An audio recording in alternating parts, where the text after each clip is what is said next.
একই পরিবারের 4 জন বোন আমাদের কাছে বায়াতনামা পাঠিয়েছেন। প্রথম জন বয়স 22 বছর,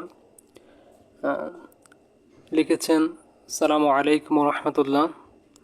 রমজানের আগে থেকে যেগুলো ভিডিও হুজুর ছেড়েছেন সেগুলো সব দেখেছি এবং হুজুরের বই এ জমানার ইসলাম প্রথম ও দ্বিতীয় খণ্ড পড়েছি এবং কে সেই নবীজি বইটি এখন পড়ছি।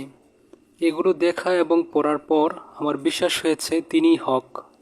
রমজানের আগে থেকে রোজা রাখা শুরু করেছি, আলহামদুলিল্লাহ এখনও রাখছি এবং তার কথা মতো চলা ও আমল করার চেষ্টা করছি।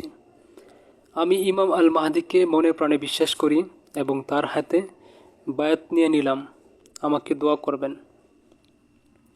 দ্বিতীয় বয়স 39 বছর, উনি লিখেছেন সালামু আলাইকুম রহমতুল্লাহ।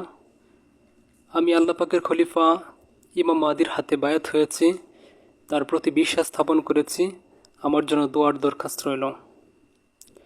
তৃতীয় জন বয়স 11 বছর, লিখেছেন সালামু আলাইকুম রহমতুল্লাহ।